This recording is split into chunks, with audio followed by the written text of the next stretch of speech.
Oh, duh. Got it. Good, okay. Thank you everybody for coming this It's all right. evening. Welcome to our final candidate forum of the 2019 election season. Somebody tonight told me there are 19 days left until election day, so we're on the downhill slide. Our forum this evening is hosted by Education Hill Neighborhood Association. My name is Paige Norman, if you don't already know who I am, and I am your moderator this evening. I am going to start our evening off with just a moment of silence as we remember the families in our community that are struggling with some loss. And if you would take that moment of silence in whatever way you feel comfortable.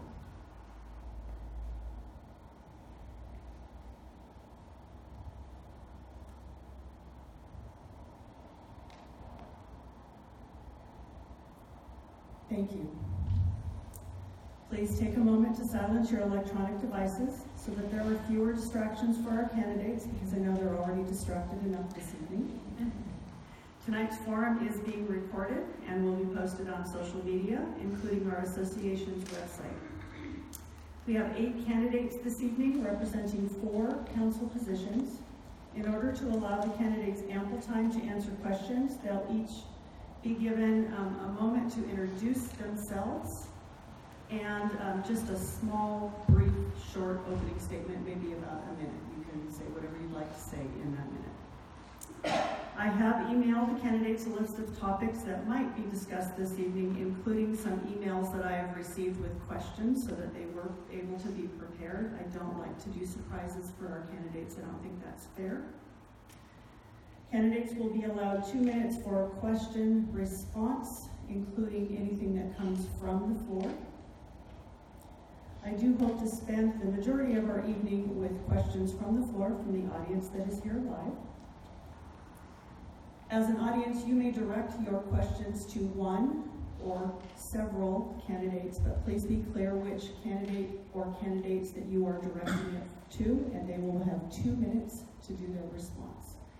And then if there are other candidates that would like to jump in with an answer, just as we do at our neighborhood, at your neighborhood conversations, and think of the word, you can pass the microphone back. Please share that microphone. David, I don't want you to hog it, okay? You don't hog the people, okay? All right. This is a forum and not a debate. So when you are asking your questions, please be considerate in the nature and the manner of your questions. Candidates, I want to thank you again for coming this evening. Thank you on this rainy fall evening. I did get the heat turned on this time. It was a little cold at the mayor candidate forum, so thank you, Barbara, for turning the boiler on this morning. To keep our evening flowing smoothly, please pay attention to our timer. He will be doing the 2-minute time, and you will hear a beep when there are 3 seconds left. I do not have a shepherd's crook to pull you off of the stage. I may give you the mom look, however, if you repeatedly go over your time, just so we're clear. All right, I am going to have you introduce yourselves, starting at the far left. I'm typically not on the far left, but let me tell you, I'm Hank Myers. I've served you for 12 years. I am endorsed by the Seattle Times and other agencies, and I just want to say that in my 43 years of residence here, Redmond has generally got better each year, but we have been hitting a little bit of a slack period where we have more confusion, we have congestion, we have affordable housing program problems, we have unaffordability. And that's what I really want to work on, is the human values in Redmond. Thank you, Paige, for hosting this. My name is Varisha Khan. I'm also running for position 1 for City Council. I've grown up in and around Redmond. I used to live on Education Hill during my elementary school years and attended Mann Elementary, and had the chance to be able to move back to Redmond after college due to the recent developments in the neighborhood of Marymore and closer to downtown. And so, being a product of the city and having had the chance to be able to work in nonprofits across the region and seeing how growth is impacting communities across this region and across the country, I hope to bring in policies that will actually support the people who live and work in Redmond. So we'll hopefully get to hear more about that. Hi everyone, my name is Jessica Forsyth. I am a small business owner. I've worked for nonprofits, I've worked for the private sector, I've worked in architecture. I bring a lot of varied experience. I've lived in multiple countries, so I have a wide range of life experience that I bring to this position, and I hope to, more importantly, bring the community voice back to our policy making. I feel that my role is to make sure that I represent you, and that's exactly what I want to do. So, thank you. Hi, Hank Margison here, fellow Education Hill neighborhood resident, live over by Rockwell. Moved here in 1992, actually 1993, moved to Bellevue in 1992, and have lived here ever since. We raised our family here, and I now have a second generation of residents in our accessory dwelling unit in our backyard, and so I'm well aware of how important it is with aging in place, and then also making space for people who can afford it. That's one of the things that I'm focused on over the next 4 years will be affordable housing, quality of life issues that we face in not just Redmond, but in every city. And as a Northwest native, I've seen a lot of changes over the years in our area and hope to make them positive. Hello everyone, my name is Eugene Zakraev. I'm running for Redmond City Council position number 5. My family and I, we moved to Redmond about 11 years ago. Today my wife, myself, and all 3 kids call Redmond home. The last few years engaged with the city on multiple projects, both citywide and in our neighborhood. And the reason I'm running for the council, I would like to make sure that the voices of every single resident in Redmond will be represented by the council. And we as a city will have processes to make sure that there are actionable items for every feedback that city receives. My professional background is in engineering. I'm not a nonpartisan candidate, and I hope I'll be able to represent the residents of every political persuasion. Thank you. Hi everyone, my name is Vanessa Kritzer, and I'm running for Redmond City Council position 5 because I love this community. I actually grew up in the Bridal Trails neighborhood, and now I'm raising my daughter in downtown Redmond, and I want to make sure that this community, that she can enjoy so much of what I enjoyed growing up. In particular, I want to protect our green spaces, our parks and trails, and fight climate change at the local level, which we can do. And I want to make sure that we have transportation options that work for everyone, that we can have a really great diversity of people in our community, especially socioeconomically, by having housing options that work for everyone. And I have the background, having worked in the public, private, and nonprofit sectors on these issues. I served on the UW's Board of Regents as the one student member. I also have been on the city's planning commission for the last 1.5 years, and I have a master's of public administration as well as an MBA focusing on local policy. Thanks. Hi, my name is David Carson, and I'm currently the Vice President of the Redmond City Council. Position 7 is my position. I have served since 2008, and when we were elected, there were 3 of us that were elected at that time, and we obviously inherited a situation with a very difficult recession, and the budgeting in those times has really prepared me to move forward with better times that we've seen recently. I think you can budget in that kind of a situation, you can budget any time. But it really taught me that, you know, the taxpayer dollars are a very important thing, knowing that they come from you and me. I always think of that every time we look at a new program or expanding an existing program or evaluating whether we should get rid of a program. So anyway, that's that's how I kind of approach the job. Well, thank you. Thank you, Paige, for having us. My name is Carlos Jimenez. As you know, I'm the Executive Director for Centro Cultural Mexicano, Downtown Redmond. The reason that I'm running is to represent the voice of the community that has been ignored for many, many, many years.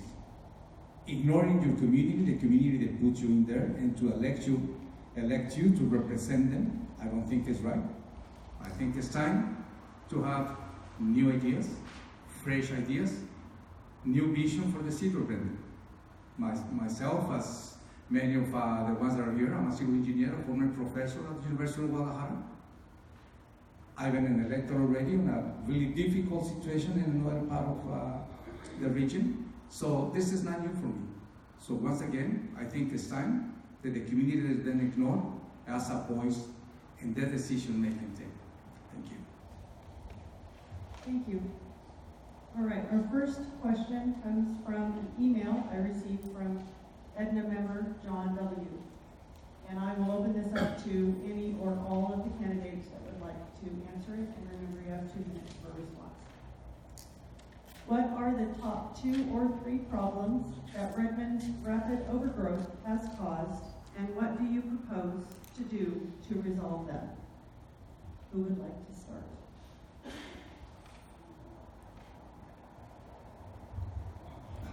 I'll foray here. The characterization is overgrowth. We've specifically on council have planned to do development the way it's been done, which is we've planned it around the transit and the amenities that serve. So that's why we've concentrated multifamily development in downtown, where we have multiple runs of bus runs, and we have light rail obviously coming to downtown. So I don't really agree with the characterization, but I would say if you don't plan, you don't manage for growth, growth will manage you. And that is how we have approached the problem of growth. It's a problem that is not unique to us, but if you don't work on the infrastructure and make sure that you're widening roads where you can and getting rid of choke points, then you will never be able to get ahead of it. Now, at some point, you can't manage that. This is why I think it's important that we implement light rail effectively. And I know some people, it's not their cup of tea, but it's going to help alleviate, because some people will take it to work, and they will take it to the ball game and not have to cross I-90, for example, which is what I plan to do when I go see a Mariners game. So. Those kinds of planning efforts are important to manage the growth that we are going to see, whether we like it or not. Myers? Thank you. And I think the characterization of overgrowth is fair, because if you put more residences in than the infrastructure can handle, that's a problem. And what we have had, and I've been talking about this for several years, is that we have been developing along the same lines that every other suburban community has been doing since World War II, and that is single-use zones. So you live here, you work here, you go shopping here, and the schools are there, which means that in your daily life, you have to drive from one place to another. The Atlantic had a great article about that in May. The interesting thing, though, is the way we have set it up is that pretty much all of your trips have to go through downtown Redmond, and that's where we put all of the new housing. So I think we have created a problem, and one of the things that we have not done is we have not created peripheral streets so people on Education Hill don't have to drive through downtown if they're going to work at Microsoft. Or people who are downtown don't have to go through all of the rigmarole of driving through Cleveland and Redmond Way in order to get up to their work or get up to their school. So I think that's kind of a primary issue, is that we need to adopt multi-use zones, we need to diversify our zoning, we need to put housing in different places, and we need to allow offices to come into places that are closer to where people live, so we don't have to get into our cars. So I think the overgrowth is true, and it's only true because we have not done the infrastructure development that we needed to do before we increased the density. Marisha? Thank you. I think Mr. Myers talks about the use of single-use zoning and the lack of what's called mixed-use zoning, but I think during the last 12 years, our city has, in fact, started the planning and the growth towards more mixed-use zoning, such as downtown. So the fact that we have new developments like in areas like downtown, like Marymore that's coming up soon, like Overlake, these are areas that we are condensing housing, work, play, education. And because of that, that's one way we can help then to mitigate a lot of the issues that we're seeing with growth across the region. So I do believe, in fact, that downtown is part of that solution and the creation of that as part of the solution, as well as my own neighborhood of Marymore. But what I do think that is missing in our planning for growth is a few areas. One is our vision of sustainability as a city. Obviously, climate change is upon us, and it's the responsibility of our government and everyone that lives here to be able to combat that through energy efficient standards in our development, ensuring that we're protecting our green spaces and protecting our clean water and clean air. I think we have a lack of affordable housing in all of this. We're looking at a region that is becoming more and more expensive to live in. Folks that have lived here for 30, 40 years are struggling to even figure out what to do when they want to downsize or what to do next, or even struggling to afford their homes here in Education Hill. Young professionals who want to be able to, live close to their work here or have access to a great city and a great community to start their family have a hard time affording to live here. So we really need to ensure that our development is done in a way that is rigorous in creating new standards so that we can develop in the way that we actually need to as a city. I also believe that requires independent work as a city council. I personally do not take money from developers, and I don't take money from corporate PACs, and as a candidate, I believe that helps me have a clear head in our development. Thank you. Carlos? I think my answer is extremely short. Both of our council members been there for a long time. 12 years is a long time. And one thing that I heard between the lines, they did admit that they created a problem. That means they have no knowledge of infrastructure. As simple as that. They created this problem. Do they hear the community? Do they ask the community about the problem that was coming? What kind of problems are we going to have in the 5, 10, 15, 25 years if we continue having the same decision makers at that important table? I think we need fresh blood, we need new vision, we need new faces, and this is the time to work around and work the problems that have been created. I'm going to say by a machine, by a power machine. That's what we are against right now. Thank you. So I think one thing that's important to point out with all of this rapid growth conversation is that this was mandated by the Growth Management Act, and we are only halfway to our commitment to that act. I think it's important that we look and reevaluate our agreement with the county and see if it's even feasible for us to add another 2,500 units to the region. So I think that's one area that would be important for us to look at. I also think that infrastructure is a big concern for all of this growth that we've had. The fire department over by where the Overlake development is going to go, that is about to reach its end of life cycle. So we need to make sure that our citywide emergency responses are actually going to be able to sustain the new growth that we have, that we're bringing into the city. Thank you, Jessica. Vanessa? A lot of great thoughts from everyone on the panel here, so I won't reiterate everything, but I will say that I think one really big opportunity that we have upcoming in the year ahead is that the city will be making the major update to our comprehensive plan. And one big piece of that is getting public input. A lot of things that I hear from when I go talk with people in the community is concerns about, whether we're going to lose the wonderful quality of life that drew a lot of us here. And I think one key piece to being able to actually maintain that is actually, as a city, figuring out what do we mean when we say the character of our community? What do we love about it? And how can we measure that? And actually putting some metrics against that. What do we care about in terms of our environment? And setting some goals so that way we can hold ourselves accountable to it.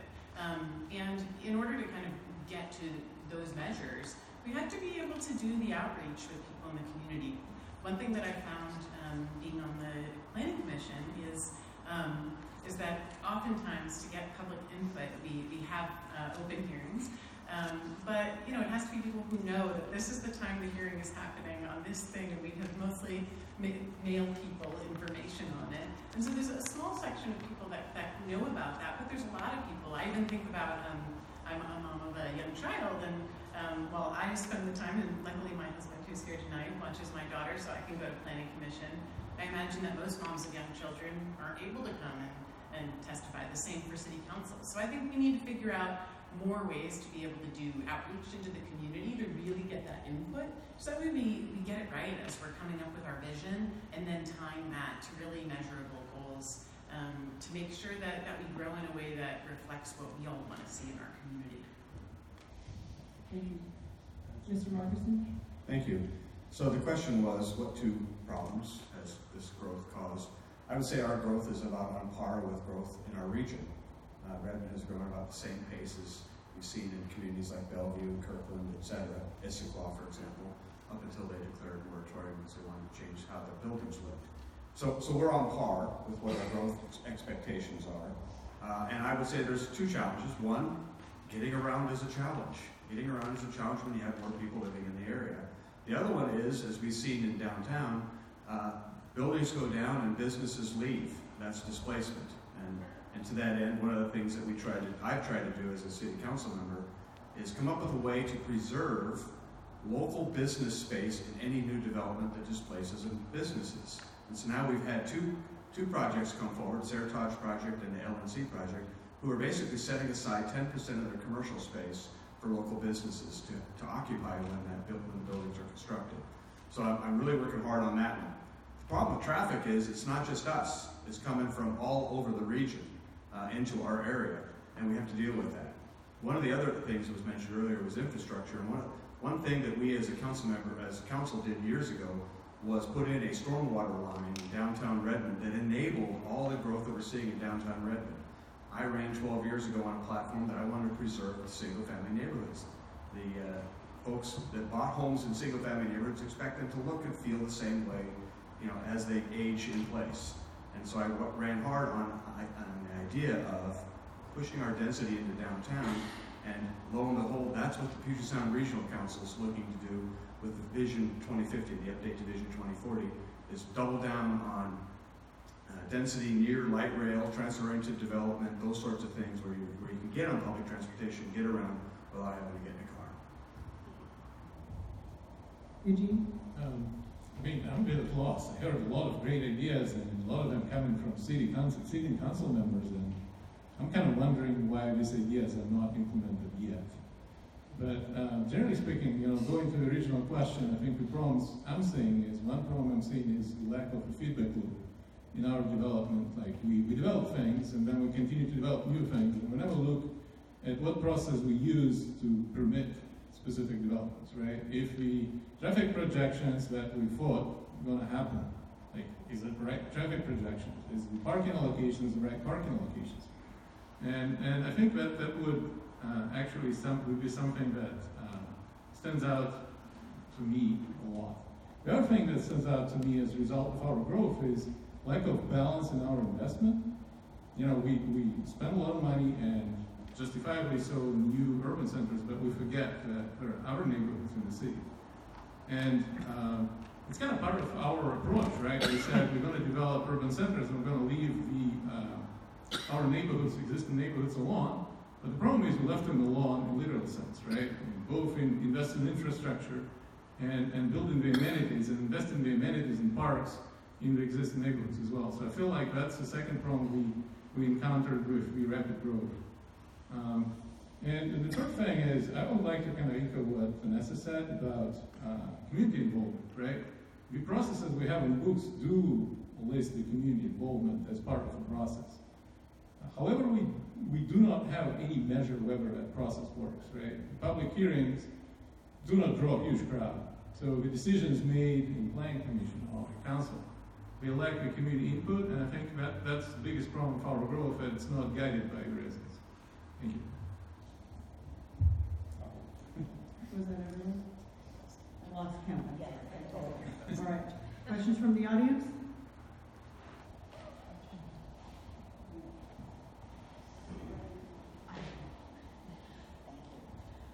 Hi, my name is Karen, and I moved back to Redmond after living here for 20 years, and now I've lived here for a couple more. But we talk about infrastructure and how you plan for infrastructure, and if that's true, why are we having all the problems that we're having, and why are the streets not in good repair, and why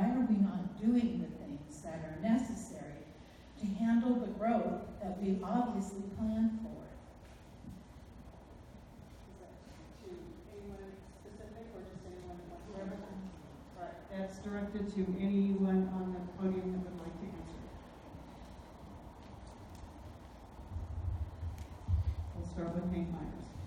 Thank you. For the last decade or so, we have done our budgeting wrong, I think, because we have concentrated on bringing on more employees, doing more zoning, doing more studies, but not actually building things. Our pavement quality index under the previous mayor, when she left, was 83. I know that's sort of a B average. It's now at 76. We've dropped a whole level. We've got more potholes. We have deteriorating streets. So we have not paid attention to our capital structure. As I mentioned, we have built some streets downtown, but again, those were planned in previous administration. We have not looked at, we have actually looked at and studied, but done nothing about things like widening Avondale Road, or widening Redwood Road, or widening Willows Road, or providing paths around the city so people don't have to drive through the city to get from one place to another. So I think that there has been over the last decade, we have not paid attention, and I think the senior center is a great example. In 2007, when I came on the council, Richard Cole took me aside. He said, here are some of the problems. He took me to the senior center. He said, you know, we've got roof leaks, we've got panel leaks, we've got window leaks here. Water is getting in, we need to attend to this. Well, the answer was that we did a multi-year study to determine what everything needed to be done before we even did anything. And as a result of that, we now have a senior center that is uninhabitable and probably not replaceable. So I think that we have not paid attention to our capital projects, including our infrastructure, that makes our city work.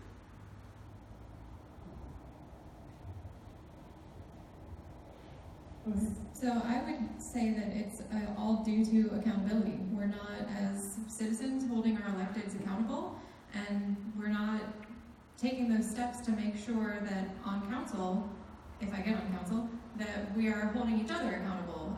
This year in January, there was a maintenance strategic plan that was released. As far as I know, it's the first time the city has put out a strategic plan for maintenance. And that is what Hank was mentioning, where it was stating the disrepair of the senior center and all the other problems that are coming up with infrastructure. It states that 54% of our buildings are in need of major repairs. So I think, honestly, it just comes down to making sure that we're holding our elected officials accountable. Anyone else?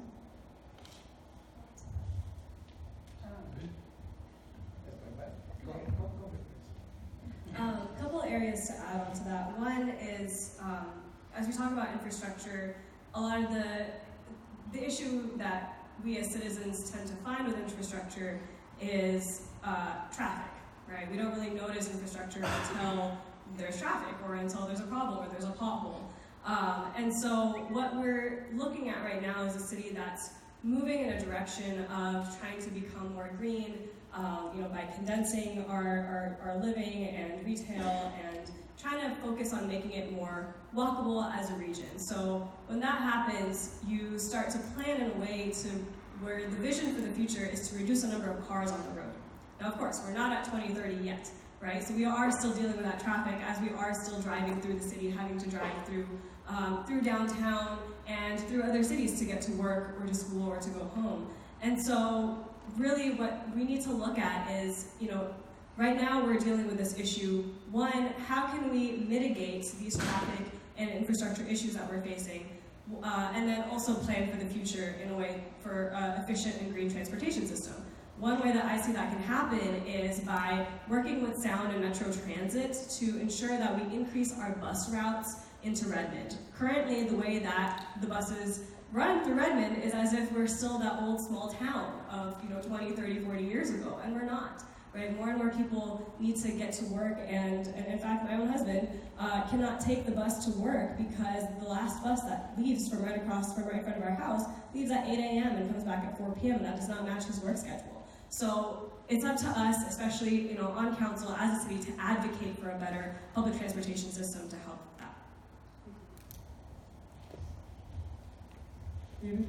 And I would say, I think Mr. Myers is partially correct in that there were some very large ticket items that were done in the last few years, last decade, that really kind of wagged the dog, so to speak, because they were so large. The couplet conversion comes to mind, and I was the only one that was not on board with this idea of changing it to the 2A.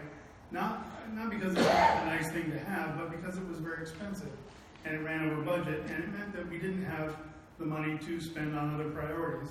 I saw that Willows Road just got repaved, and it was in desperate need of being repaved. But we could have widened, Westlake Sand, where it needs it desperately down by my house. There are a number of other infrastructural programs that could have been funded had we not done that. So I think it comes down to getting a large enough majority on the council to rebuff those things if that was what needs to happen, or obviously it went 6-1, against me. So I don't really, I can vote against it, but unless I have 3 people joining me, it's not going to make a difference. So. Hank Markison, and Thank then you. Carlos. Try to get through this. So, a couple thoughts. One, I mentioned infrastructure earlier in my previous address to you all about the stormwater pipe. So infrastructure comes in a lot of types and varieties, not just roads, it's buildings, it's stuff you put in the ground. And Redmond has actually been ahead of the game on stuff we put in the ground, so I'll leave that there. Their Bear Creek Parkway was extended during my tenure. It was originally ended at Leary, now extends all the way to Redmond Way. We did do the couplet conversion, and it was done because it was a business ask of us. The local downtown business owners came to us and said, we're tired of being a pass-through. We want folks to stop and shop in Redmond. And we're going to be developing in that area, so we need to have places for people to stop and do things. The other thing is we also extended 161st, and we also extended 164th across the old railroad tracks after we purchased those railroad tracks. We bought and developed the Redmond Central Connector phases 1 and 2. We've done a lot of investing in infrastructure in our community, trails and whatnot. The other thing is we used to have as our community center the old Redmond Schoolhouse. That was a very expensive place to maintain going forward. There was always something going on there. We inherited a pool that was in dire straits from the county. We had to invest in that to keep that open, and now we had to close it this time around. We had a public safety building, which was the one that had the leaky roof. We walked in there, saw buckets on people's desks, and said, we can't live like this. So those took priorities, and when you're building budgets, you have to build them on priorities. We knew we were going to have a challenge when we got to the senior center. Whether we opened it up in 2019 or 2017, it probably would have been the same outcome. I'm convinced of that, knowing how it was built back in the day using the old synthetic stucco. That was the worst thing we could have done. So the other thing I want to mention is the intersection of Avondale and Union Hill roads. We did a lot of investing in that. So I'll stop there, Paige. Carlos? Thank you. I'm so happy to hear the actual council members, the sitting on our government right now, admitting that there has been some discomfort and negligence on so many projects. And I think this is disrespectful to all of us as a community. I mean, I heard one council member right now say that that they didn't pay any attention to implementation on capital projects. It's number one. That is in the website of the city, that they knew about a study for the senior center, that it was deteriorating and deteriorating and deteriorating. 5 years after, look what happened to the senior center. It's not going to be there for 2 or 3 years. To the most vulnerable community that we should respect and help and honor, look how we happen because of the negligence of our actual city government. This is not right. We can do the study after the study, and I know we have to be careful with budgeting, as one council member just mentioned. And it has to be we have to play by the rules. And there is a pool, and there is this, and there is many, many things. The monies were expended left and right, and allocated left and right. But some of the important things, like the senior center, they didn't pay attention to it.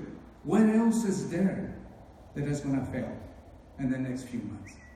It's just a question for all of us also. Thank you. Vanessa? Well, a lot has been said already, but I guess I'll just make a few more points. I think any municipality is going to deal with the questions, especially around deferred maintenance, and the questions of how to update our infrastructure. Actually, when I served on the UW's Board of Regents, one of the things that we looked at for the University of Washington was how much deferred maintenance they had, and at that time they had $1 billion in deferred maintenance for the different buildings. And that was something kind of early on for me that signaled, you know, that we have to think about these things. But at the same time, one of the big challenges I think that you have with budgeting is that budgets are about priorities. So when we think about where we're going to invest our dollars, will it be in updating something now, or can it wait a year? And we take that money and put it into services that people want, and being able to hear from different people. I think one of the great things in Redmond is that we have budgeting by priorities, a process that we do every 2 years. And so, you know, but kind of what I was saying before, a little bit about community input, you know, how we make those priorities really matters on the input we get from people. And so, you know, that's a key piece. Another part of it is really being able to do a smart risk assessment. So there's so many things that are out there on the city's list, but I would definitely want to look into, you know, what is our process for doing risk assessments, and being able to understand the cost of, you know, an incremental year of waiting on infrastructure in different areas, and maybe even being able to do a heat map of Redmond to see, you know, what are the areas we want to address first, and really communicating that out to people, because you can't always see when people when we're updating a pothole, you just don't see the pothole. But really sharing with people so that the community will be behind making these investments. And then finally, I would also, if we're going to be updating infrastructure, I think one big thing to do is to make our buildings more energy efficient, and do retrofitting in addition to making the new ones more efficient. Eugene?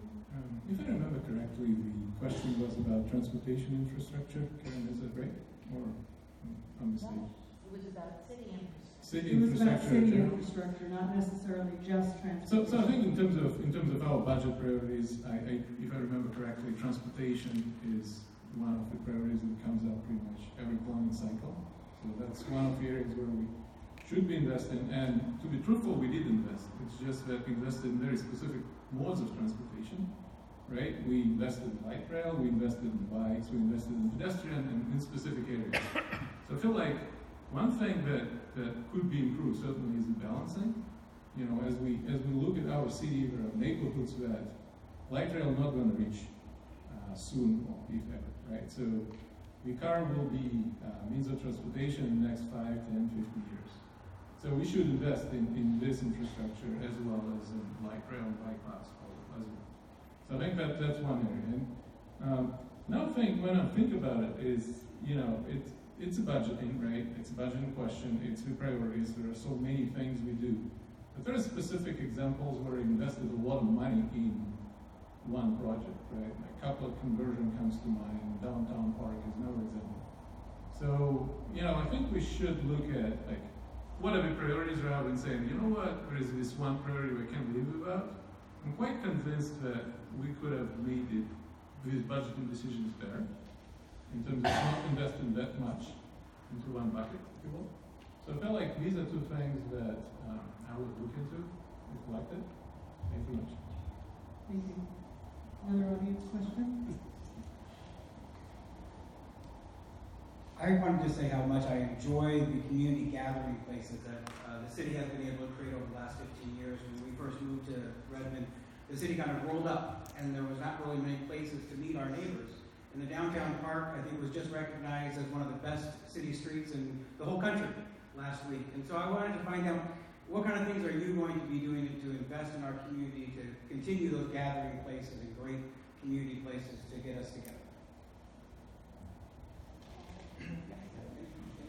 Anyone who wants to answer? Hank Markison?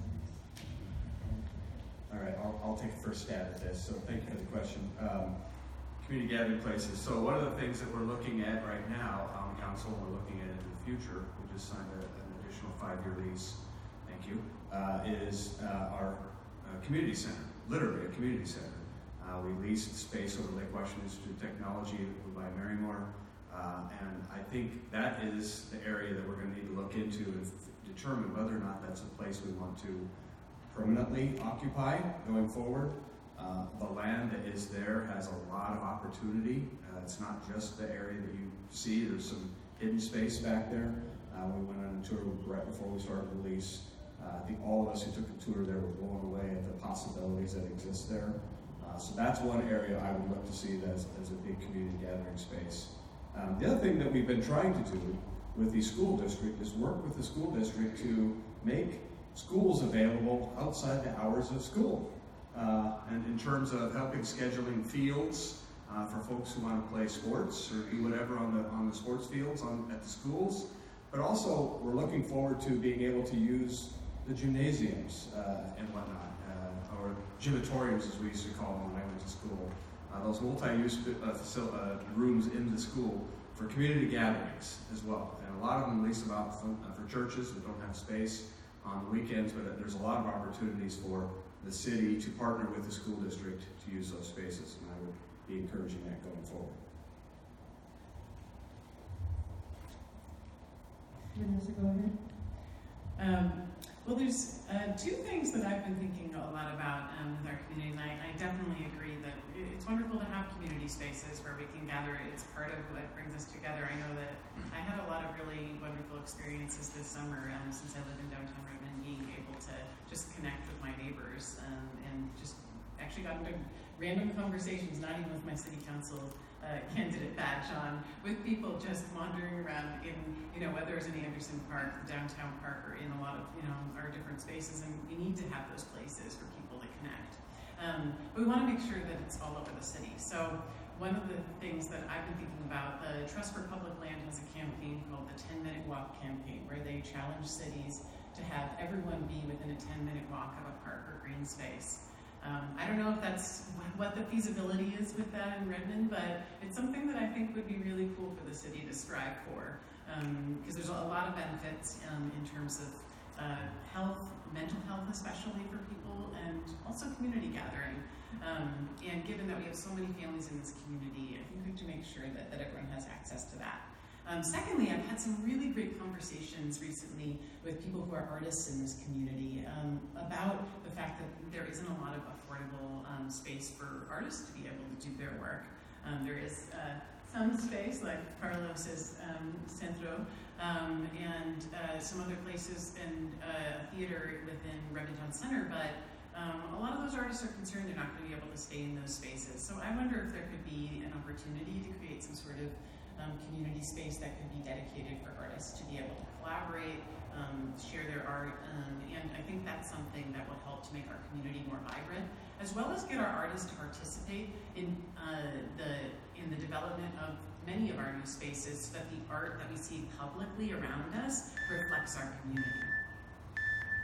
Jessica, and then Hank Myers. So I definitely want to invest more in our parks and in our green spaces. If you go on the West Lake Sammamish Trail at any point during the summer or any nice day that we happen to have, it is very crowded. So I would love to see us invest in a better transfer system of trails so that people can actually use those trails to get around town and have the different parks be connected all by a trail system that would make biking more accessible, that would make using a wheelchair more accessible, that would make running a better experience. And so definitely investing in linking all of our parks to make sure that we have this really unique and amazing network of trails throughout our city. I'm also loving what Vanessa is saying about investing in our arts. I think we need to look at how the city is currently dispersing the lodging tax money that we get. It's a little disproportionate right now with how much money gets dispersed to certain projects like the soccer competitions that come into town versus the arts that we are funding in town. I think that we can definitely give more money to the arts organizations, because just the other night I went to a play at Redmond Town Center at Second Story Rep, and my friends and I went out to dinner. We walked over to Molly Moon's. We bring a lot of business into the community by having those arts organizations and by supporting our local arts. Hank Myers, and then David. Thank you. One of my side gigs while I've been on the City Council is I was on the board of directors of Venues for Artists in the local area, also called VAWA.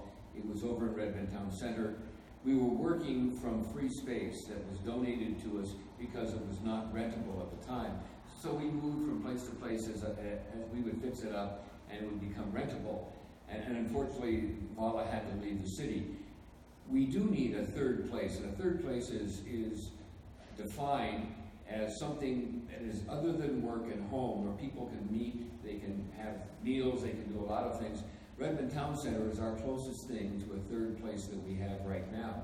One thing that I would like to do is go back to the days when City Hall was more open, particularly on weekends, for use by different groups, gardening, horticulture, art, whatever, and make that space available at a reasonable cost so that citizens can come down. I would like to see people having a reason to come to City Hall other than going to a City Council meeting or getting a building permit or paying a parking fine.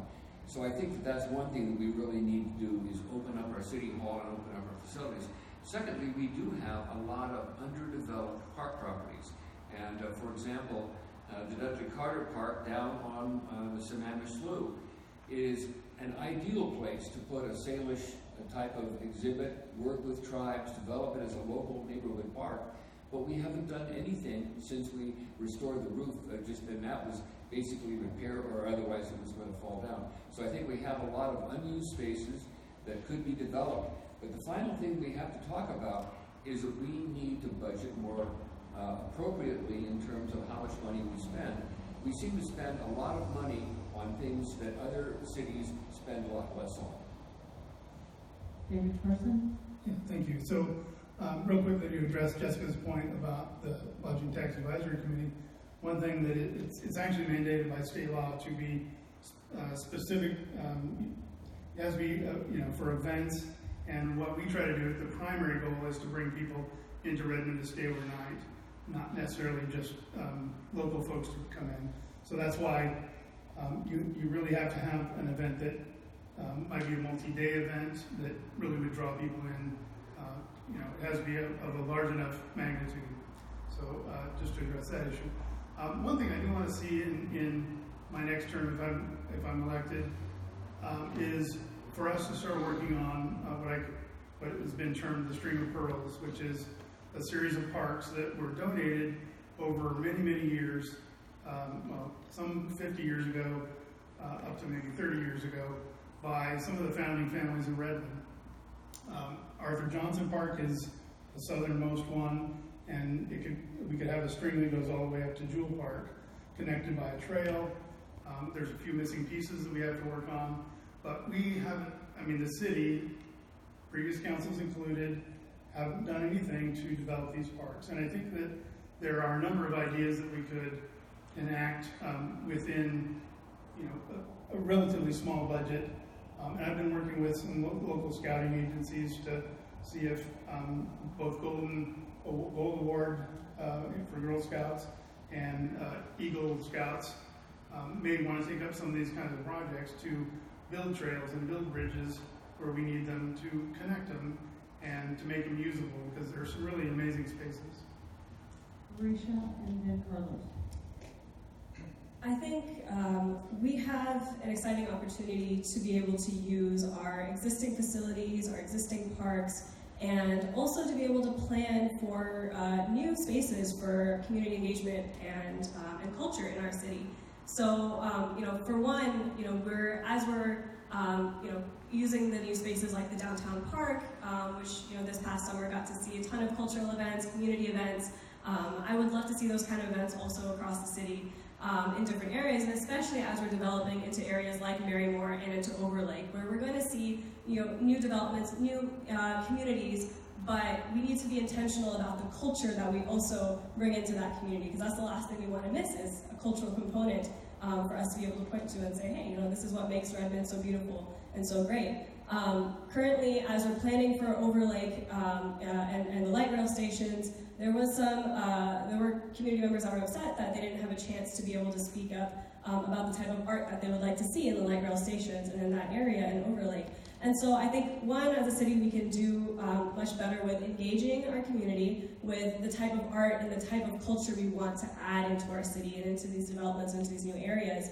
And then two, I think also we have a great opportunity to engage with the different cultural communities, diverse communities, and one thing that I've seen that Seattle has done and many other cities across the country have done is they've added something called not a transportation commission into their cities, but a transformation commissions into their cities, which is basically a centralized body of community members who get to be inside the city and have a voice into the type of art and type of changes that they'd like to see to really enhance the beauty of the city. So as we're developing new parks and new public spaces, that's one way that citizens can have a chance to have a voice and do a lot without much cost to the city itself. Thank you. Carla? Well, I think there's a lot that we can do when it comes to arts. We have a small community center, or Centro Cultural Mexicano, downtown Redmond. It's a small space, but it's been used now at no cost by several groups. So already, we do have exhibits. I mean, we have a need for more spaces for arts. There's no doubt about it. When it comes to the parks and the city of Redmond, one thing that I'm really concerned is that I hope we're not going to become another Seattle Center when it comes to use of a park. Running a festival, it's extremely expensive. You're talking thousands of dollars just to run an 8 or 10 hour festival. I mean, thousands of dollars. You have no idea how much it costs, how much it is to rent the park, plus all the amenities that you need. So artists need space. And there is a lot of spaces within the city of Redmond. I believe we have plenty of spaces, but we don't have probably an accurate inventory of the resources that we have. What kind of resources do we have that we can provide for artists to bring community into our community? Community engagement, that's one of the purposes of the Centro Cultural Mexicano. Look what we did on Cinco de Mayo. We engaged community. The city thought we were going to bring 300 or 400 people, and we brought almost 6,000. And that was just the beginning. Wait for next year. So that's the type of festival that we need, and also bring monies into the city. We talked to the business owners right after the festival the next day. Every single restaurant had a long, an hour and a half waiting line. So our festival brought monies to the city.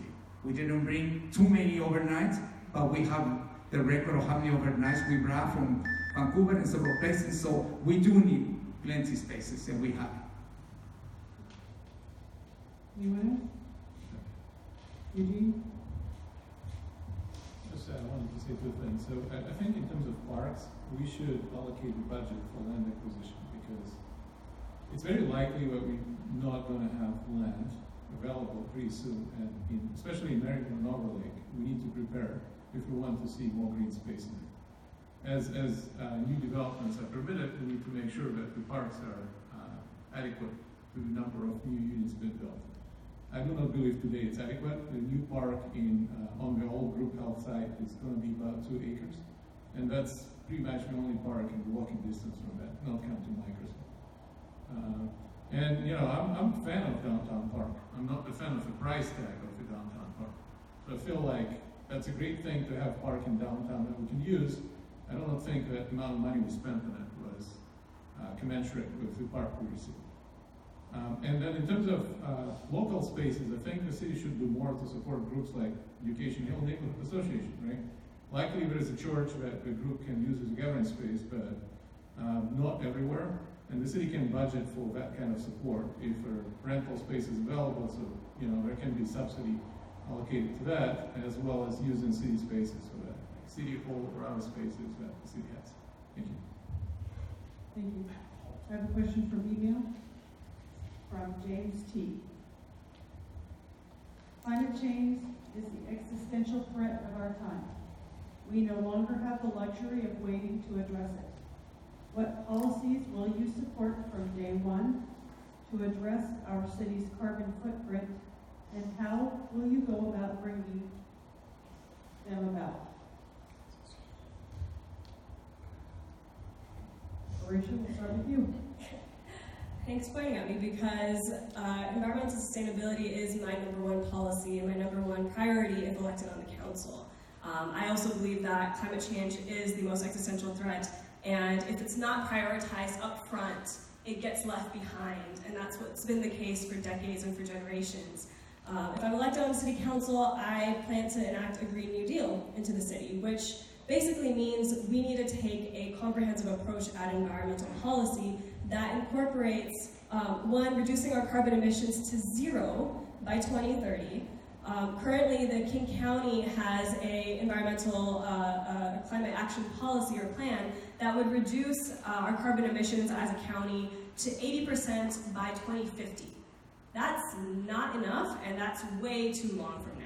So what we need to do is reprioritize and look at how currently we're polluting as a city, the way that our traffic is set up, the way that our transportation system is set up, the way that our housing is set up, and the way that our current building standards, what their efficiency looks like. I believe that once we start with a brand new plan to incorporate environmental policy, we have a consulting company that's coming in to be able to then start to rework that and incorporate environmental policies into our city.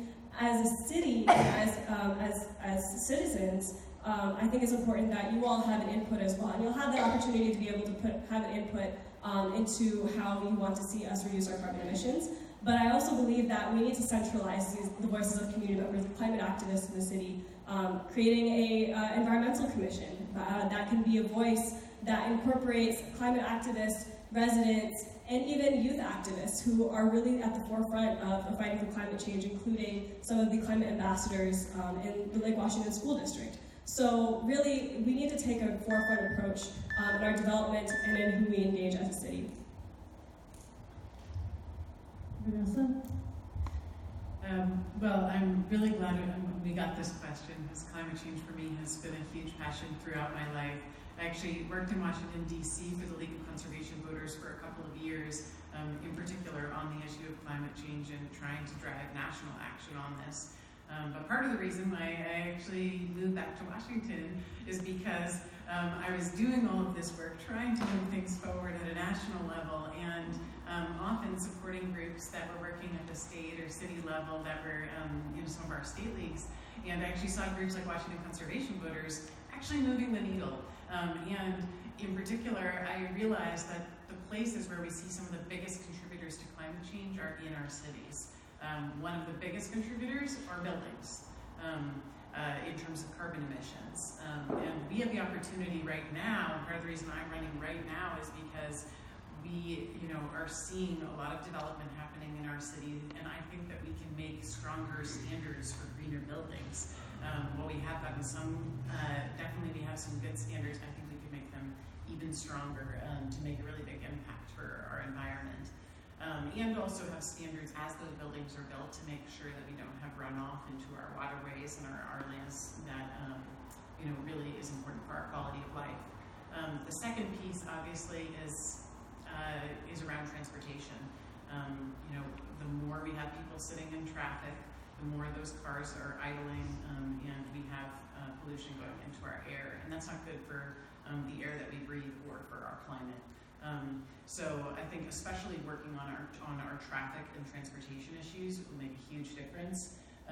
Having worked on smart city technologies, I think that we have a really great opportunity actually to be able to leverage a lot of the technology that already is in the ground in our stoplights, to be able to look at ways that we could optimize traffic flow, to be able to reduce some of those times and make an impact for our environment.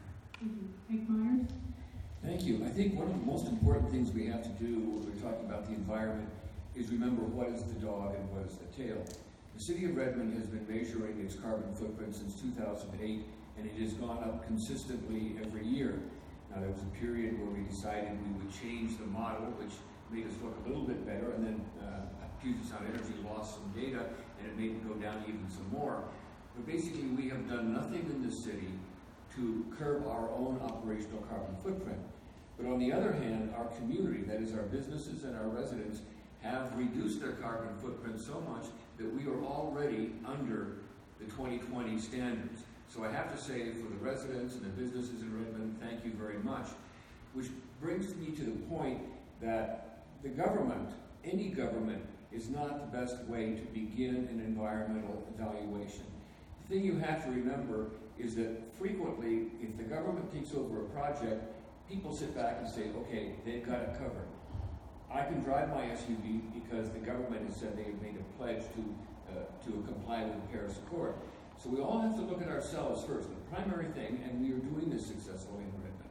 But for example, the Bonneville Environmental Foundation will help you create carbon offsets, useful carbon offsets for what you do in your life.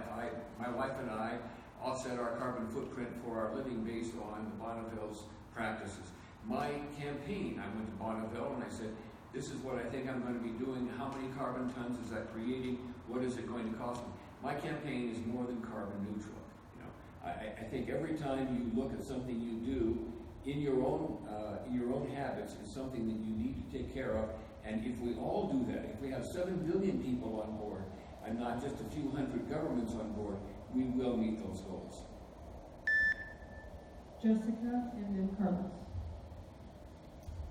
So while I agree that we need to start at a personal level, I think it is actually the government's responsibility to make sure that we're taking the right steps. I think that the state, we've heard several times from Susan Del Bene, that we need to, at the local level, enact policies so that they can point, our elected officials can point to local government and say, hey, look what Redmond is doing. We can do this. People want it. We need to do it at more of a state level. So I think that we have to form those policies now to make sure that they're happening in the future. Part of the reason why I'm running is because I was seeing our younger voices go to City Council and request a plastic bag ordinance or a single-use plastic ban, and that has gotten zero traction. So that will be the first thing that I will enact if elected, is I will push a single-use plastic ordinance or plastic bag ordinance, because starting in 2020, the county is no longer taking plastic bags for recycling. That's 4,600 tons of plastic that will no longer be recycled at the county level. And that is something that we absolutely must keep out of our waterways, we must keep out of our environment, and we must be paying attention to. I also think that we can start to enact education programs so that, as on the personal level, we know how to correctly compost, we know how to correctly recycle all of our goods. So I think as a city we can enact policies and programs that can educate our community. If I heard correctly earlier on, the city has done anything, but the community has done it all. So that's great. So that tells me that within the city there is some bureaucracy that doesn't let us as citizens be a part of it.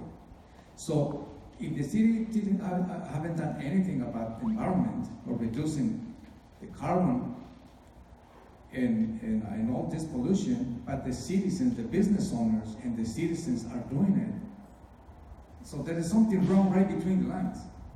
So without the cooperation of the citizens, why do we need that? What do the city need, and what do the residents need us as a government? There's no need for all of us out there then. I keep hearing that the city didn't pay attention to this, the city hasn't done anything about this, but the citizens are doing it. The businesses are cooperating. So a little bit more information to the citizens, a little bit more cooperation between the citizens and the people that are sitting in the decision-making table. It has to be there, it has to exist. We need a government that has an open door for the average citizen. So there is something wrong just right here. We can work for the environment. That's a worldwide problem. It's just not a problem with the city of Redmond or King County or the state of Washington. But I think right now what I heard is that the biggest problem that we have is some miscommunication. There is no help from the government to the city, but there's a lot of help from the citizens to the government. Okay, Markson. Thank you. A couple things. I don't know how many of you know, but at City Hall now we have several solar panels on the roof of Redmond City Hall. And they've been in place for a while now. And while they're not going to generate enough power to run City Hall, they are offsetting some of the costs that come, or some of the power that comes through Sun Energy. The city has also put City Hall on green energy from sources from Puget Sound Energy, and we have asked Puget Sound Energy to sell us more. The challenge with Puget Sound Energy is they have to deliver energy at the lowest cost to the end user, and right now some of that includes burning coal out in Montana. That will come to a close in 2025. That's when those plants will close. But we have been advocating, and I've been advocating to our legislators to enable them to invest in green energy and spend a little more on that without having to break the bank in terms of what they charge all of us. The other thing that's interesting about climate change is compact living actually benefits the climate. If you think about all the homes on Education Hill and in the Grass Lawn neighborhood and all that, that does not help our climate. That actually hurts it. So what the city has been doing in terms of encouraging compact development in our downtown core and in Marymore Village and in Overlake Village will actually have a positive impact on the climate. The other thing is when you build new infrastructure, it's more efficient. You're not putting as much bad water into the river that ends up in the sound that hurts salmon and hurts the orcas. So that's one of the things that we're doing. And I'll finish with building standards. We are seeing that it's more the norm to build green than it is not to build green. It's more efficient, it's more effective. Builders are using those technologies now. David Person? Yeah, I would add on to that to say that the buildings that the city owns are unfortunately older. And we know that materials and methods that were used in the 70s and 80s were not. They didn't really care about energy efficiency. It was a very cheap, electricity at the time. Why it wasn't a priority at that time. So, we're going to have to either go back and retrofit, or we're going to have to rebuild certain buildings, and we will start to see savings there. We also have a fleet which we have been converting to, and it has to be the appropriate use. So you can't have, as you probably heard, down in California, they had an electric police vehicle that ran out of battery just at the wrong time, and that is not something that we've embarked on. So it has to be the right use, but we also have to accomplish the mission of the agency, of the department. So to the extent possible, we have been buying hybrids, and we will continue to do that. So we are making incremental steps, but we have an old set of buildings that are not very efficient, and that is, I think, what's contributing most to our inability to get past that. And as we, have new buildings come online, that's going to change. Eugene? I think I'll agree with Hank. I'm looking at the city more of a partner rather than a very stern teacher that tells me that this will be banned and we're going to have a commission and I'm going to tell you. I think the city's role is educational. A lot of this is educational, helping people understand the impacts of plastic bags or using, let's say, plastic products, generally speaking, right? Like today, it's so easy to buy plastic packing or yogurt in plastic package in the store, and the city can't really do anything about it apart from education. And I feel like that's one area where the city can take the lead and help people understand the impact of the actions. And I would believe we can do more than banning things and trying to push it down from the top. And then I do believe that it needs to be reflected in our budget as well, and we need to allocate proper amount of funds if we want to have, for example, our vehicle fleet to be clean. So if we as a city want environment to be a priority, we have to allocate money for that. If it's not happening, that means we have not been allocating money for this.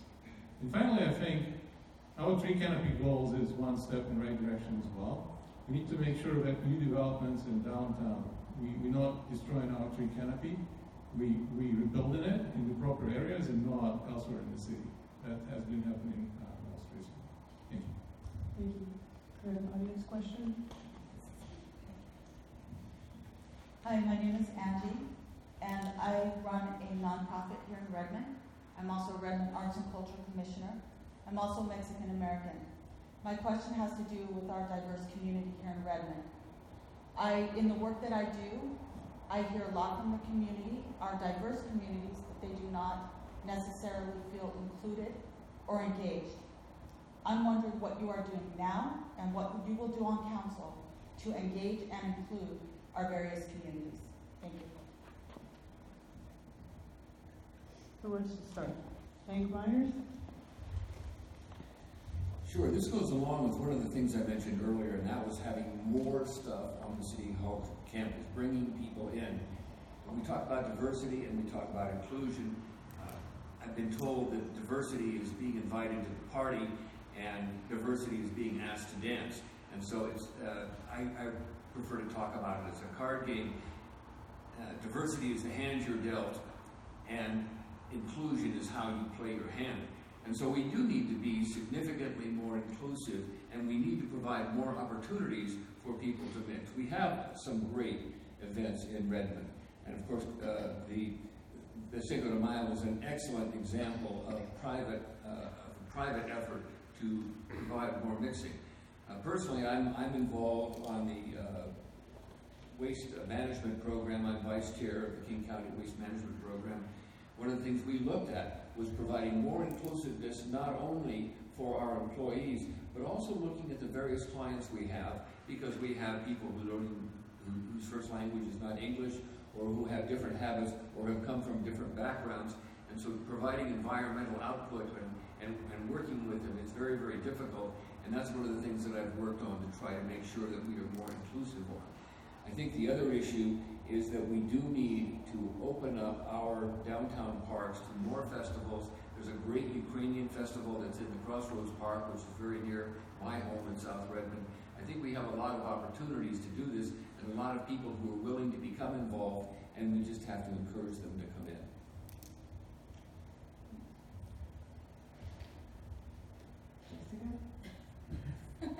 I was waiting to see where the microphone stopped before I said a name, so.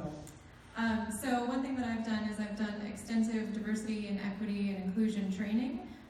Did that with my last job at the Seattle Symphony. I was on the diversity and equity board that we had there. I've been through the Undoing Institutional Racism workshop. If you haven't had a chance to take that workshop, I absolutely encourage you to do so.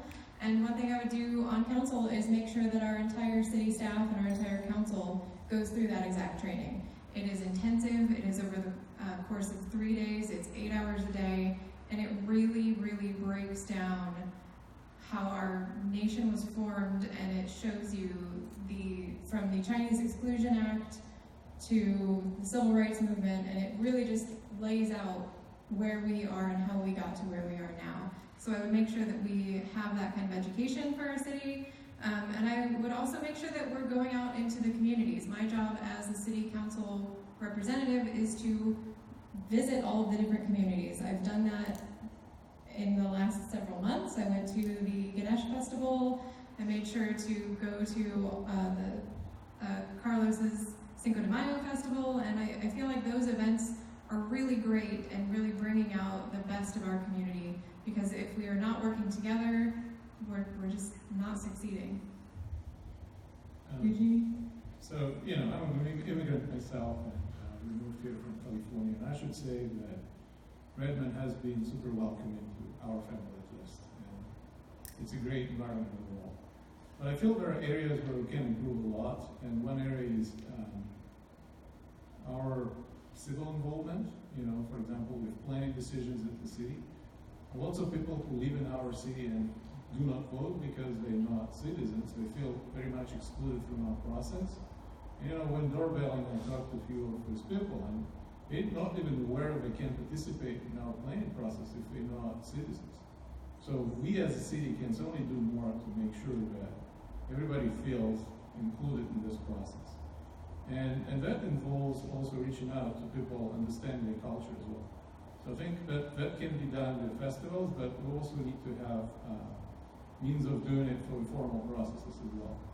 Make sure that everybody who wants to participate in this process can do so, and the city can help. And I think that's been one of my biggest, I feel that should be the biggest effort for every council member to be part of the community, to be out there, not only before the elections, but pretty much with all the keys. So that should certainly help understand the needs of different cultures. Thank you. Carlos? And then Vanessa? Thank you, gracias. Well, as you know, I'm a Mexican American too, and I think diversity is one of the most important things in the city of Redmond that we need to not let it pass and byfly. Being a Mexican American and a little bit of darker color, I'm surprised that at every meeting that I attend, every table that I sit as an observant sometimes or participating most of the times, there is no diversity at all on those decisions. They're not decision-making tables, that are just committees. There is no diversity at all. And quite honestly, I'm going to tell you this. Of course, the city of Redmond is a welcoming city. It's a beautiful town. It's a beautiful city. Diversity is here, like flowers in the summer. But the reality is, some of us in this community, from time to time, we don't feel welcome. And we feel from time to time also disrespected. And then we can take it as an adult. But when that is done to our children, to younger adults, I don't think it's acceptable. That was one of the reasons that we did the Cinco de Mayo, to engage communities, to avoid that segregation as communities of color. But I think we need to be more observant. We need to be more sensitive. The diversity is here and is here to stay. And we as a diverse community, we are contributors of this society.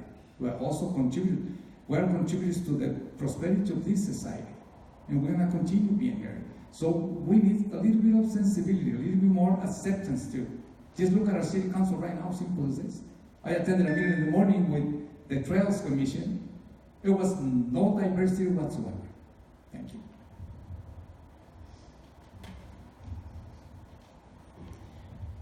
One of the things I really love about living in Redmond is our diversity, and really, especially having grown up in this area and seeing how it's changed, I really love that we have people from so many different cultures who live in our community. And I do think, though, given that we have such, especially a large community of people who are immigrants, whether they become citizens or not, who come from various cultures, it's important that we do have cultural competency trainings for the city staff. So that way, when people want to be able to make their voices heard, they can do outreach effectively. I also think that one of the things that I studied when I was doing my Master's of Public Administration is whether there are actually policy toolkits we can use when we create policies to make sure that we're thinking about whose voices aren't in the room. And while in general, I don't think we need to take too much from Seattle. Seattle does have a really great race and social justice initiative where they created a policy toolkit that makes policymakers, every time that they go through and pass a policy, actually define which communities they're going to engage and get input from. And I think that could help in general of making sure that we don't miss anyone, both in terms of cultural communities, as well as just thinking about, for example, our different neighborhoods. So being able to go to the different neighborhoods and make sure that we're hearing from them. And then I guess finally, the other piece is to be able to get a little more diversity on our boards and commissions. So that way we hear from the whole community. And then I'd say the last piece is I've been serving on the board for the Anti-Defamation League Pacific Northwest that works on issues around hate and a lot of the rising xenophobia we've been seeing in our country. And I think working with groups like that know how to teach people to be inclusive and to combat hate could be really great partners for the city. Nick Markison? Thank you. So I'll start local. So inclusion starts at your neighborhood, basically on your block, whether you're opening, accepting of your neighbors. We're starting to see that in our block watches. When we go out every year on the first Tuesday in August and visit with different block watches. Those that request council come visit with them. Not everybody does, strange to say. But we still go out and visit with a lot of folks, and we're noticing as we go out and visit with folks, there's more and more diversity and inclusiveness being shown at that level. So that's where it starts. As it gets to the city, the city council, I can't remember, 3 or 4 years ago, adopted, it's probably about 3 years ago, adopted an inclusion ordinance. It's not really an ordinance, but a resolution, thank you. Resolution that essentially is the overriding or the overarching concept that we use in City Hall now. And one of the things that we talked about doing was making sure that the city is seeking to add diversity to their workforce. That's really important. As our community diversifies, so should our city workers. And so we're looking to do that at the city. The city has had and hosted and helped host a variety of cultural events. We renamed the Arts and Culture Commission the Arts and Culture Commission. It used to just be the Arts Commission back in the day. We have more and more, although we'd like to see more, folks from different diverse backgrounds serving on our boards and commissions, and we'd like to see more in our city council as well. That's not just in our town, that's in a lot of towns. I'll also add that there was a crisis that came up, and it's unfortunately still ongoing, where ICE was coming around and detaining folks and deporting them, and the city hosted a conversation with law enforcement, with attorneys, over at the old Redmond Schoolhouse before we lost that. It was a very informative conversation. Sorry, the school district stealing our space. You got 10 seconds. I forgot to start it. Anyhow, I will not go on, I promise. But we did that in a way because we want to start that conversation in terms of how to make folks feel comfortable in our town, whether or not they felt that. And so I think we've done a lot in that area. And then lastly, I'll say, come out on Redmond Lights. Come out and walk the trail on Redmond Lights, and you will see a vast plethora of diversity and inclusion in that event. And that's something we're very proud of, because it's not just a Christmas celebration, it's a celebration of all cultures that celebrate in the holiday season. Was that okay?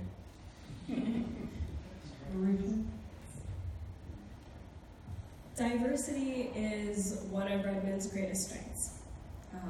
We're very lucky to live in a city that has such a wonderful and large immigrant and an ethnic minority community. And the one thing I've heard from folks in the city, whether they're on council or staff, is that they feel like they have a hard time engaging with these community members, which I think is what the question is really coming from, is how does the city engage with people from these diverse communities? And I would say the first step is to elect people from those communities, from the people who are from those diverse communities who've been left out of the process for years. This is an opportunity that we have in 2019, right now in this election, to start that, to be able to start to build bridges with these communities in ways that we've never done before. Really what happens is, we're talking about communities and people who have traditionally been left out and who traditionally have not been able to access the space, like being on a board or a commission or showing up to City Hall because they don't feel like that space is for them. Really what it takes is electing someone on a city council, who really understands, who comes from these communities and who has that rapport, who has that trust with people from different communities, and who can really then go out and start to make that connection. I come from those communities myself, having grown up around here and attending MAPS, one of the largest mosques in Washington State, which is hosted here right in Redmond and brings people from all across the state to Redmond, including just this past week with an interfaith event that they hosted. And so really that's what it takes. And so then once we start to bring in people into the space, into City Hall, then we can start looking at programs and opportunities to engage communities when it comes to proposals and the way that different issues then impact different communities. We can start to go into those spaces and say, rather than just showing up for an election and asking for their vote, we can say, hey, we have this issue, this proposal's coming up, can we have your input as a community? That will make a difference here in Redmond. Yeah, so thank you. So I would say that for me personally, inclusiveness starts in my own heart. It's the friends that I surround myself with, it's the people I choose to associate with, and I have a very large circle of friends, and they are pretty diverse. In tech, you don't have really much of a choice. You're going to work with people that come from all over the world, and anybody who knows me knows I'm a very open and people-loving person. I spent half a year in Germany, and you can look German, but as soon as you open your mouth, they know you're not German. And they want, if you make a real effort, they accept you. But I think every person is different in terms of what they need from someone to, there needs to be that openness, that accepting spirit. And that's what I'm about. I think the way that manifests in terms of council is, I've tried to get people on commissions who I think would be very good at the job, but also represent a segment of the population that maybe is underrepresented. That happened today for me, and it's not the first time, but it's one of those things that you're always thinking, who can I introduce to who for their benefit? And that's kind of one of the things I love to do is introduce people so that they can have their own relationship between the two of them that is going to be really bring the rest of the community together. And so I think to me that is one thing that we can all do better at doing is just kind of being there for each other and really connecting people. Anyone else? Okay, we have one final question, which comes to me from the phone. It's my very first text question in 3 years of doing this.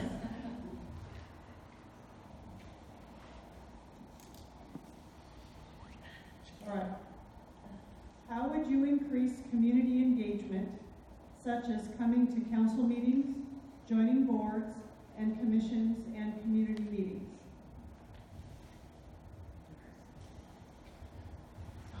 David.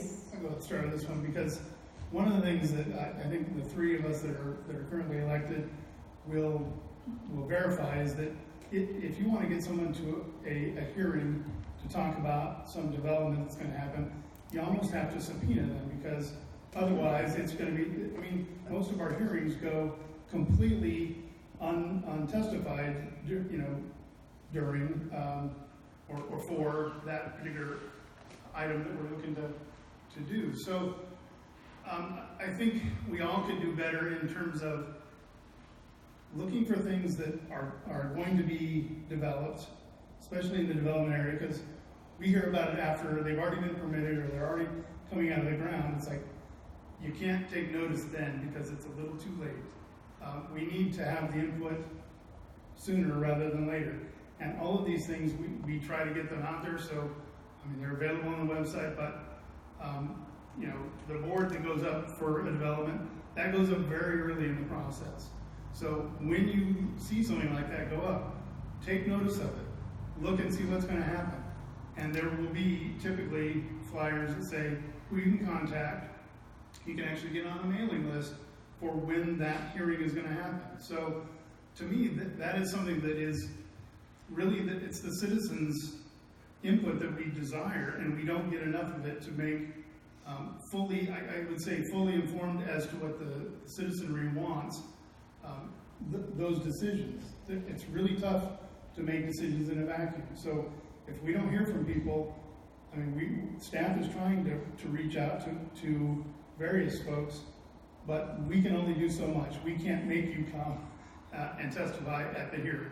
So that's what I would say. We can certainly make it more, the communication as good as possible to let you know about it, but that's where it really has to transfer to the responsibility of the resident. Marisha? I think when it comes to engaging new community members into boards and commissions and other areas in the city, there's two areas to look at. One, there's the educational component, just outreach. How can we enhance our outreach into to tap into communities who've never been engaged before, or who've never thought about the opportunity to volunteer for their city on a board or a commission. So one, as I mentioned, elect people from diverse communities who have that connection, who have that rapport to build trust and start to bring more people in who just don't know that they have access to do so. Two, I would say another issue is that while some people might have interest, and a lot of people might have an interest in doing more for their city and being more involved, they simply cannot because of basically the framework of how commissions and boards are set up, the way that the time commitment is set up. A lot of mothers who would love to engage and give back to their city cannot because they have to be home in the evening with their children or work night shifts and work in the evening. So it doesn't work for everyone. And so I think two, I guess, a second point, we need to look at how our framework is set up for boards and commissions so that more diverse people can access it. Maybe starting to set up childcare to allow for more mothers to be able to be more involved, and looking at those different opportunities to involve more people who haven't before. Jessica, and then Eugene. So one thing that I would definitely want to make sure we do as a city council is set aside a budget for neighborhood associations. Neighborhood associations provide a great way for us to know what is going on in our communities that we don't necessarily hear from all the time. So if we can set aside a small amount of money to make sure that they can get together, do community projects. If you look at Kirkland, they're having a great success with their neighborhood associations. They've actually had neighborhood associations that have built parks in their communities from the funds that they raise from cleanup service projects and those sorts of things. So making sure we set aside that money, making sure we set aside that commitment of time to give those neighborhood associations time to come in and speak to council and make sure that we're getting the feedback from those. I think that creates a very, very invaluable loop for us on council. Also, I'm a graduate of Emerge Washington, which trains women to run for office, so I'm constantly encouraging people to run for office, to get onto boards and commissions, so that is something that I will continue to do. Anyone that wants to learn more about that process, more than happy to talk about it. And then I will also make sure that if elected, I'm actually going out into the communities and not just going to council meetings, but actually making sure that I'm actually seeking out input from community members to make sure that they feel more engaged and that they'll feel more comfortable coming to those meetings and having their voices heard. It's actually a question very dear to my heart personally because I've been in the shoes. I went to the public hearing and I submitted the comments and I did provide my opinions. And I think the biggest problem we have in our city is that feedback you provide is not really actionable. You have no guarantee that somebody will look at it, somebody will provide the explanation why it wasn't taken into account. And that's why people go to public hearing once and they don't go any other time because they already spent that time, right? They didn't see what happened to their feedback and they feel ignored. So I think for starters, we need to establish a framework that actually works where the community feedback is not ignored and acted upon. And then a public hearing in itself is a legal instrument, right? It's not a dialogue. I think what we should go after is not to get people to get to public hearing when we get 3 minutes and there is no Q&A. It's actually the dialogue with the council where council members can get out there and talk to the constituents. And it's actually a lot of it rides on the council members getting out into the community. And I would like to see the new council, myself if I'm elected, or any other council members getting out there and getting these opinions without public hearing. And then people will feel trust to the council members and they will go to these public hearings. And they will submit their comments and this system will actually work. We build a wall made of regulation and process and well-intentioned sequence of steps that everybody needs to take to provide their comments, but we're actually discouraging people to get their feedback out because they don't see it acted upon. And I do want to echo what been said about the neighborhood associations because I feel like we should have more of them. We don't have one in Overlake and we don't have one in North Redmond. We have only one neighborhood association in EdHNA, right? So that's something that can certainly help. Thank you. Hank Myers? Thank you. The issue on neighborhood associations, and I agree with them, but in both Kirkland and Bellevue, they are actually organizations. They have legal standing. The Education Hill Neighborhood Association is private, has done wonderful work, but I think there needs to be more recognition formally of neighborhood associations and some structure, so people can feel that they are participating and that their words will go forward to a higher level. The other thing that I want to talk about is that the city has to do more on outreach and use aggregated tactics. For example, we have a 500-foot notification area around new developments. Well, for example, one development down on Willows, that meant only the immediately adjacent properties got notified. So I think we would be well served to have an email list that people can opt into, and maybe even check off which areas or which types of developments they're interested in, and those could go out on a routine basis. The second thing is that we should televise live on Redmond TV through live streaming or through the channel all of the meetings of the boards and commissions, including the planning commission is done that now, but the design review board and also the various commissions on a real-time basis, so that you can see what's going on and you can feel like you're acting. Finally, we need to be able to invite input in a formal basis on particular issues where there's a formal hearing before a hearing examiner, where written individual comments are put in and people don't have to actually come to the hearing and testify. So we have to make it much more easy for people to participate and see the fruits of their interaction. Vanessa?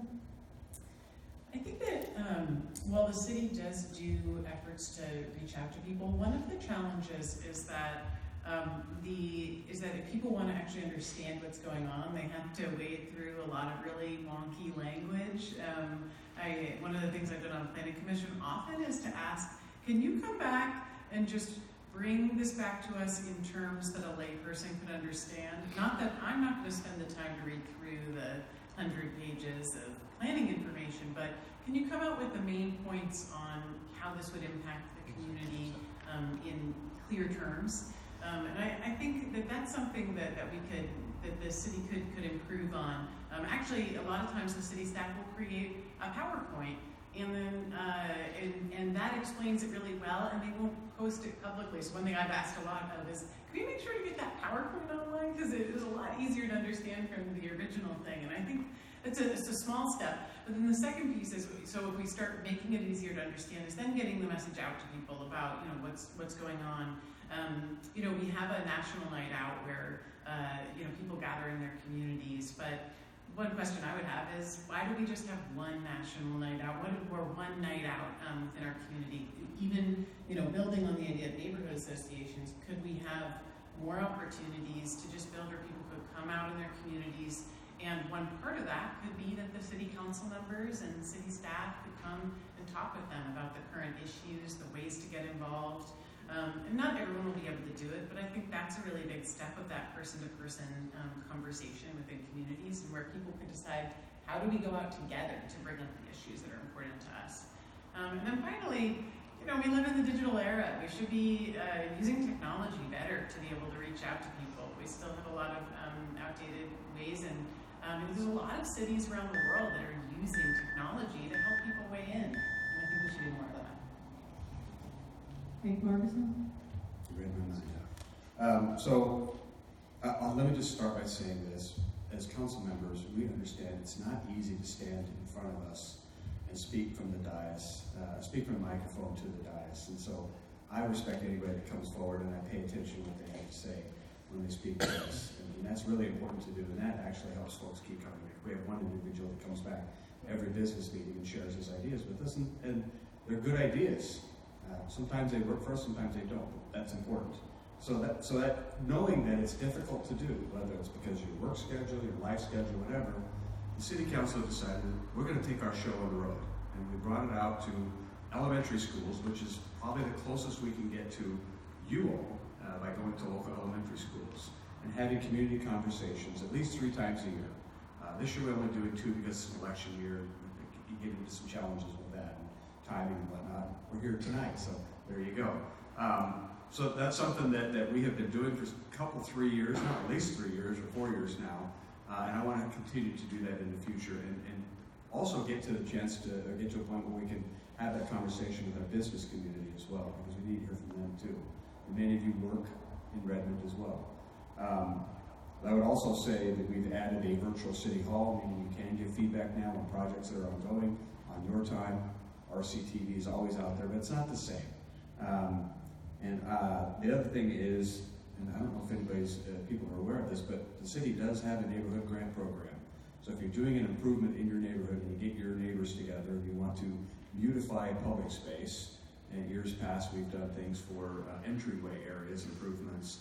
We've upgraded little playgrounds in neighborhoods, those sorts of things. And it's a matching grant. The city has budgeted money for that, we match the grants, and so we try to get folks to come in and bring their applications in, and I'm one of the 3 that gets to go out and look at it and make improvement. Carlos? Thank you. I think it's been said that it's challenging for citizens to go right in front of City Council and express their opinions, but I also think that we as our citizens, we think in back of our minds that when the city approaches for comments, the decision has already been made. That's the sentiment across the majority of the community, and that's true. I don't think anyone can tell me it's not true, because it is. When the city approached me today for a public comment, I know that the decision has been already made in favor of a developer or a next project. So my public comment, it makes no difference anymore. Why do I have to go to a little stress and speak in front of every single one? But I think the city has to do a little bit more on engaging the community. They need to be more credible also, that they're really going to listen to us when it's needed, that our opinion as residents, as citizens of Redmond, that our opinions and our comments are going to be taken into consideration. Because there is no reason for a citizen to challenge the city. It's a lot of red tape. And like it was said, for a regular city like myself, an ordinary city like a resident like myself, to go through a 200-page document just to make a 3-minute comment, what difference is that going to make? I probably can understand it because I'm a civil engineer. If it's a project for a building, I'm going to understand it from top to bottom. But do you think that 3 minutes is going to make a big difference? Or my comment is going to make, it's going to change their opinion or their decision on City Council or the City Council? I don't think so. Thank you.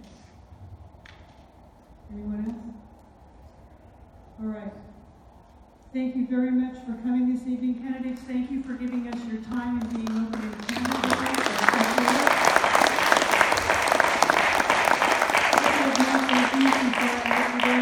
I want to thank Mike Rowan for tonight's audiovisual, setting things up. He's up there, man, top there. Thank you to First Baptist Church of Redmond for providing our meeting space, and hot off the press for printing our pamphlets throughout the election year. The event recording will be available on the Association Facebook page, on our website, and on our YouTube channel.